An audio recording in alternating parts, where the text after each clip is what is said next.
अस्सलामुअलैकुम। आज मैं आप लोगों के साथ बहुत ही मज़ेदार चिकन की रेसिपी शेयर कर रही हूँ। ये है चिकन लच्छा। रेसिपी स्टार्ट करने से पहले अगर आपने अब तक मेरे चैनल को सब्सक्राइब नहीं किया तो प्लीज़ सब्सक्राइब कर लीजिए। तो आइए शुरू करते हैं। सबसे पहले पैन में मैं आधा किलो बोनलेस चिकन को बॉईल कर रही हूँ। मैंने ब्रेस्ट फ्लेस को साबुत रहने दिया है। ज़रूरी नहीं है कि आप इसे फुल फ्ले को ही बॉईल करें, आप छोटी बोटियाँ भी इस्तेमाल कर सकते हैं। और अगर आपके पास हड्डी वाला गोश्त है तो आप वो भी इस्तेमाल कर सकते हैं। उसके लिए आप 1 किलो हड्डी वाला चिकन का गोश्त ले लीजिए और इसे इसी तरह से पानी के साथ सिंपल बॉईल करना है। चिकन को बॉईल करते वक्त मैंने कोई भी एक्स्ट्रा इंग्रेडिएंट इसमें ऐड नहीं किया। अगर आप चाहती हैं तो इसमें 1-2 जवे लहसुन के और 3-4 काली मिर्चें शामिल कर सकती हैं। जैसे ही चिकन बॉईल हो जाए आप उसे निकाल कर अलहदा प्लेट में रख लीजिए। हमें इसमें तकरीबन आधे कप से लेकर 3/4 कप तक यखनी की ज़रूरत है। तो बॉईल करते वक्त पानी का हिसाब इस तरह से रखिएगा ताकि आपके पास आखिर में थोड़ी सी यखनी बच जाए। चिकन को ठंडा करके आप इसे हाथों से रेशा कर लीजिए। मैं यहाँ पर बीटर का इस्तेमाल कर रही हूँ। आप बस बीटर चलाएं और फ़ौरन से झटपट आपकी चिकन रेशा हो जाती है। ज़्यादा क्वांटिटी में अगर आपको चिकन श्रेड करनी है तो इसके लिए बहुत ही अच्छी और इजी टिप है। अगर आपने हड्डी वाला गोश्त इस्तेमाल किया है तो हाथों की मदद से हड्डियों को अलहदा करके गोश्त का रेशा कर लीजिए। अब एक अलहदा पैन में आधा कप तेल गरम कर लीजिए और इसमें मैंने शामिल किया है एक दरमियाने साइज़ की प्याज। इसे मैंने चॉप कर शामिल किया है और इसे इतनी देर कुक करना है कि इसका रंग तब्दील होना शुरू हो जाए। जैसे ही प्याज का रंग थोड़ा तब्दील होना शुरू हो आप इसके अंदर शामिल कर दीजिए 1 चाय का चम्मच भर कर अदरक का पेस्ट और 1 चाय का चम्मच भरकर लहसुन का पेस्ट। मेरे पास इस वक्त हरा लहसुन मौजूद था चॉप्ड हुआ तो मैंने इसमें 2 खाने के चम्मच भरकर हरे लहसुन के शामिल किए हैं। आप हरे लहसुन की जगह लहसुन का पेस्ट शामिल कर सकती हैं। तमाम चीज़ों को अब इतनी देर कुक कीजिए कि प्याज का रंग तब्दील हो जाए। वैसे हरे लहसुन को ज़्यादा कुक करने की ज़रूरत नहीं होती है।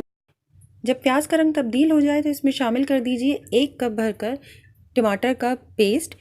2 दरमियाने साइज़ के टमाटर लेकर मैंने इन्हें ब्लेंडर में ब्लेंड कर लिया था, वो मैंने शामिल कर दिए हैं। साथ ही इसमें मसाले शामिल करने हैं जिसमें शामिल है आधा चाय का चम्मच हल्दी पाउडर, 1 चाय का चम्मच लाल मिर्च पाउडर और 1 चाय का चम्मच कुटी लाल मिर्च। तमाम चीज़ों को बहुत अच्छी तरह से मिक्स कर लीजिए। तमाम इंग्रेडिएंट्स मिक्स कर इसे कवर कर दीजिए और तकरीबन 2 से 3 मिनट कवर कर इसे हल्की आंच के ऊपर कुक करें।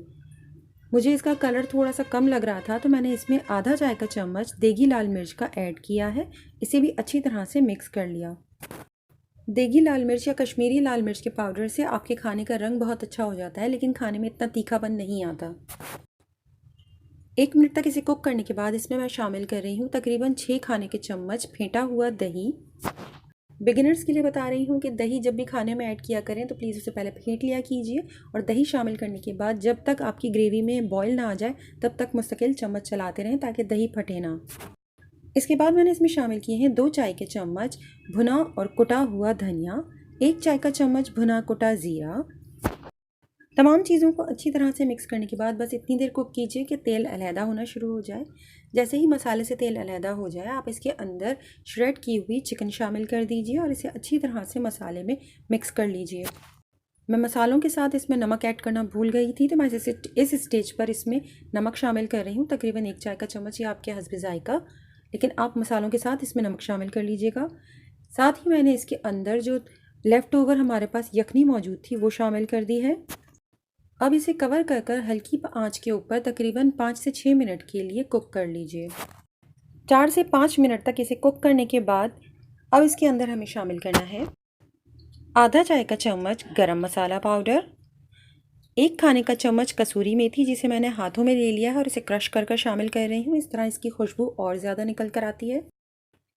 और 1 चाय का चम्मच चाट मसाला। अगर आपको कसूरी मेथी की खुशबू पसंद नहीं है तो आप उसे ओमिट कर सकते हैं।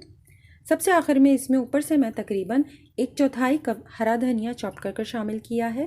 साथ ही जुलियन कट की हुई अदरक और बारीक कटी हुई हरी मिर्चें शामिल कर दी हैं और इसे कवर कर सिर्फ 2 से 3 मिनट के लिए रख दिया ताकि इसमें अदरक और हरी मिर्चों की अच्छी सी खुशबू आ जाए। गर्मा गर्म लच्छा चिकन बिल्कुल तैयार है। इसे डिश आउट कीजिए और एक्स्ट्रा हरे धनिए, हरी मिर्च और जुलियन जिंजर के साथ गार्निश कीजिए। इसे आप गर्मा गर्म चपाती फुलके, पराठे या इवन नान के साथ भी इंजॉय कर सकते हैं। साथ में इसके रायता और सैलड सर्व कीजिएगा। अगर आपको ये रेसिपी पसंद आए तो प्लीज़ लाइक शेयर और कमेंट कीजिए और मेरे चैनल को सब्सक्राइब करना मत भूलिएगा। अपना और अपनों का बहुत ख्याल रखें। अल्लाह हाफ़िज़।